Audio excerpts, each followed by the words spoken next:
What's up YouTube? Thank you so much for watching. And for today's video, I'm actually excited about this because I've got a new art material that I'm going to test out today. And here are they.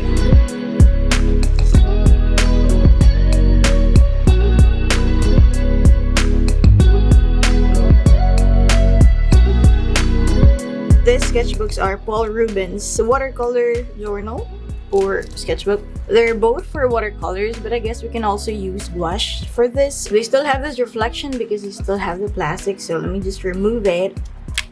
I think I need scissors.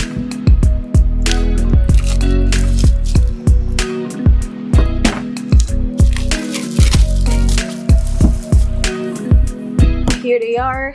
The cover has this matte finish and they have this binder. Let's just remove it. Oops. There you go.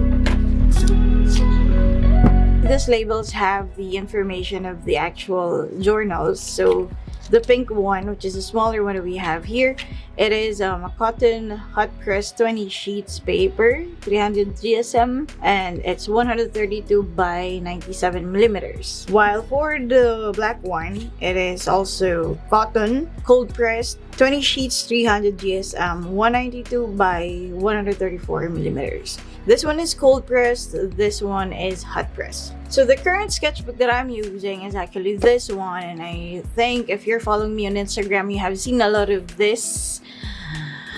It actually still has a lot of pages because I think it has like I think it's just more than 50 pages. That's why there's still a lot that is in here, and there are also some pages that I skipped. One thing that caught my eye is the design. Yeah, look at that.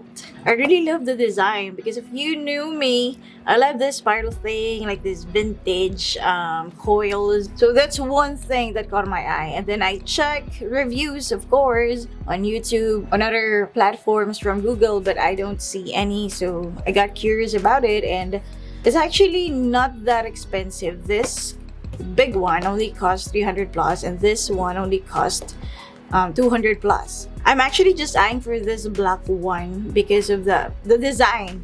It's just mainly the design, but when I check the description, it has the cold press one and the hot press one. And by the way, these sketchbooks have like 3 sizes. The black one and the pink one are 2 variations of the sketchbooks, but both of them have 3 sizes. This is the smallest one, this is like the medium, and there's still a large one that is, I think, this size. At first, I actually thought that if you open this, it's this way, but I'm wrong. It's this way. It actually reminds me of moleskin. So this is how it looks like, and if you open this, the first page gives you this black sheet.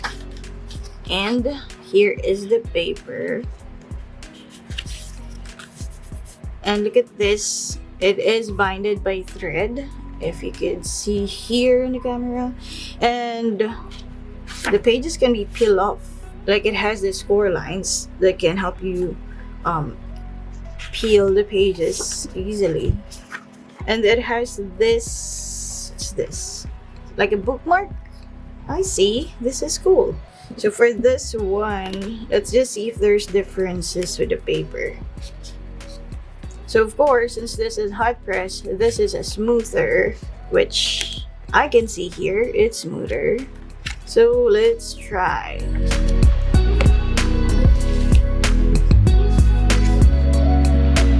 So I'm gonna be using my Sennelier watercolors. Maybe I just wipe it off if I need like a cleaner palette or what. But yeah, let's leave it like this. Just put it here.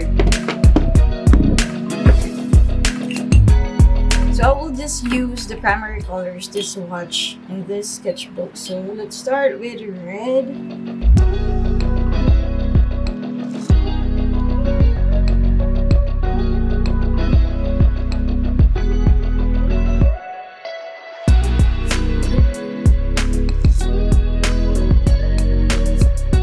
So far, I'm okay with the papers because as you can see, it doesn't give any blobs of ink So now I will be trying to mix the colors and maybe put some layering so that we can see if this will stay clean as it is, or if there will be any blobs, or if there will be some build-ups on the paper.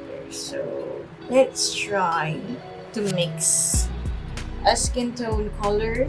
So you have here red, and this is cadmium red. And I'll just mix yellow, so a little bit of blue.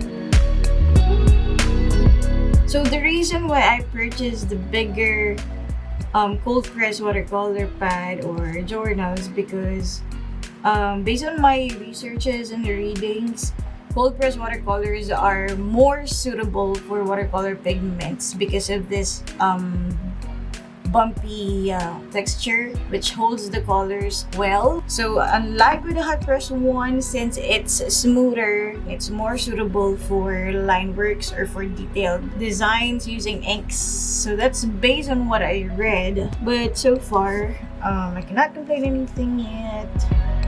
That's the reason why I purchased the smaller one for the hot press journal instead of the bigger one, because I'm just thinking that I might not use it like most of the time for watercolor, since the mediums that I usually use are the wet mediums like this watercolor, blush paints, acrylics, and oils. So there you go.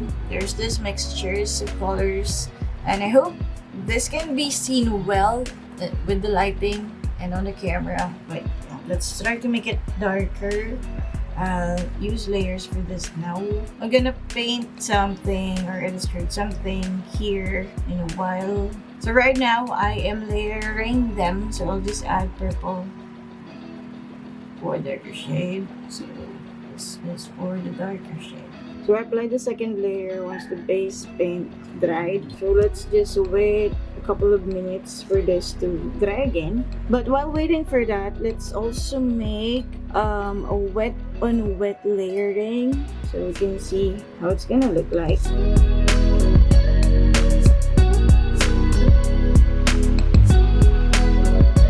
So these two colors here are now dry. We'll add another layer.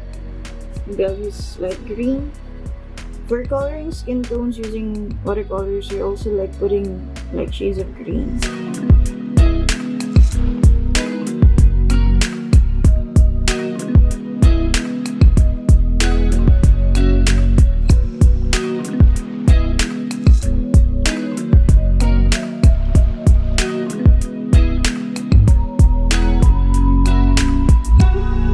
So here are the swatches I made of these two watercolor journals, and it's now time for me to paint in them, like the the actual artwork.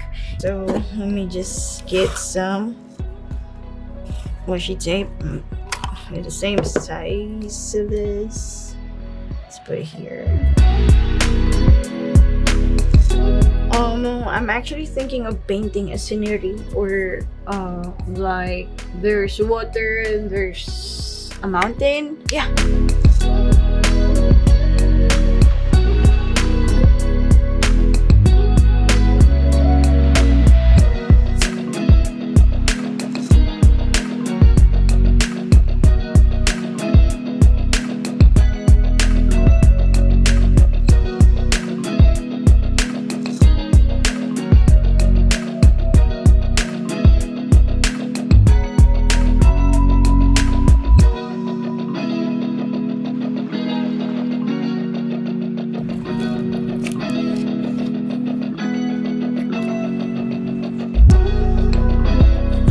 So these are the paintings I made on both sketchbooks. Since this is my first time using both of this kind of paper from Paul Rubens, I cannot tell much about it yet, but as of this moment, I'm glad that I purchased them. They are both good and I just like them. Maybe I'll get the biggest one for both of this soon. For the second run, I will be painting a portrait. So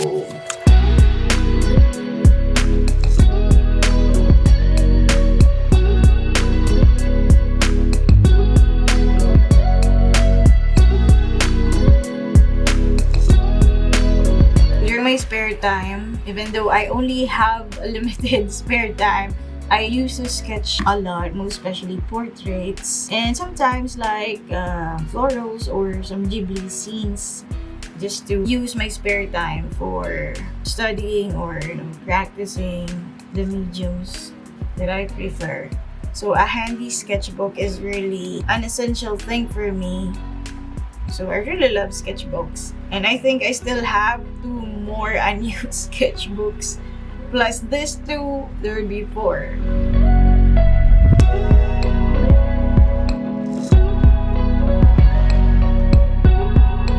I did try another watercolor portrait on one of the sketchbooks, and this time I used the bigger one since it has a wider page. So I drew this Asian woman, which I found on Pinterest, and I find her picture actually astonishing. If you've noticed, my base paint for this is light green. I commonly use that as a base for my skin tones, most especially for watercolors. And then that's the time I build up the values. So I usually put the green tones on the darkest areas of the skin tone.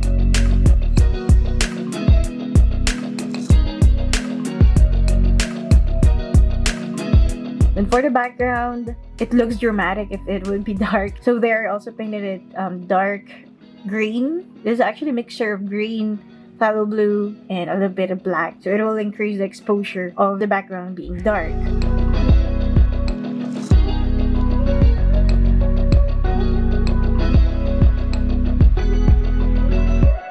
And for the subject, her dress is actually green and gray. So as you can see it here, I also use light green for the dress, or I think this is a kimono. Then I added phthalo blue just to create like a teal green for this and to create shadows and volume for the dress or for the kimono.